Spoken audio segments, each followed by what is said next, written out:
Hai semuanya, perkenalkan nama aku Intan Maulida. Aku adalah salah satu mahasiswa dari Universitas Islam Negeri Sunan Ampel, Surabaya. Video ini merupakan video penyelesaian tugas mata kuliah Public Speaking Prodi Ilmu Politik. Video ini berisi tentang partisipasi politik bagi perempuan. Sebelum kita masuk dalam materi inti, aku ingin tahu, menurut kalian apa yang dimaksud dengan politik? Mungkin dari kalian ada yang menjawab politik itu kekuatan, politik itu kekuasaan, politik itu pengaruh.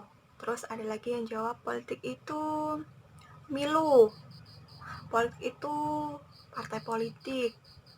Namun sebagian dari kita atau masyarakat umum akan menjawab politik itu kotor.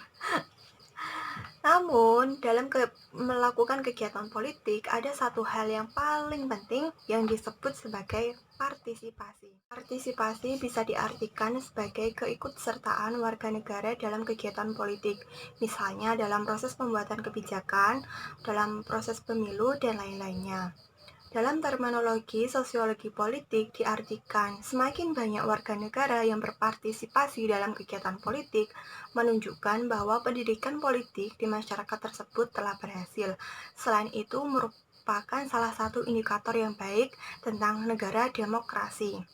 Lalu apa hubungannya dengan peran perempuan?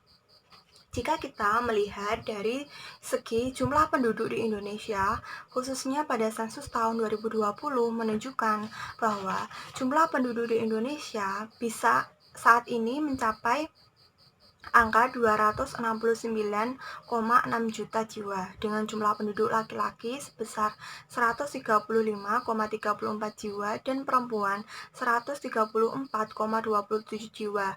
Angka ini bisa dikatakan seimbang jika kita melihat dari jumlah sensus penduduk ini. Dari itu diperlukan adanya bentuk partisipasi yang seimbang antara kaum laki-laki dengan perempuan.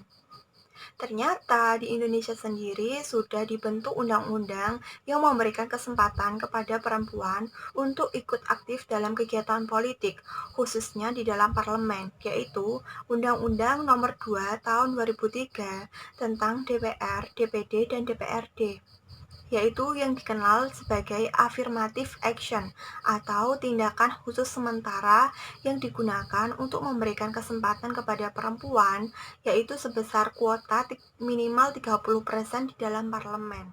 Namun sampai sekarang ternyata kuota ini belum pernah tercapai.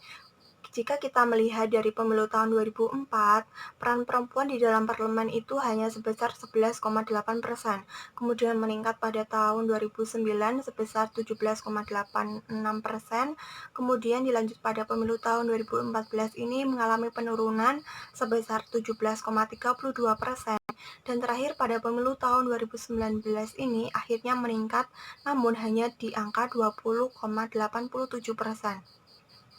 Padahal kehadiran perempuan di dalam parlemen ini sangat penting, terutama dalam pembuatan kebijakan yang berkaitan dengan kesetaraan gender. Maka dari itu diharapkan pada pemilu selanjutnya kuota minimal ini bisa tercapai. Video dari saya semoga bermanfaat bagi kalian semua. Wassalamualaikum warahmatullahi wabarakatuh.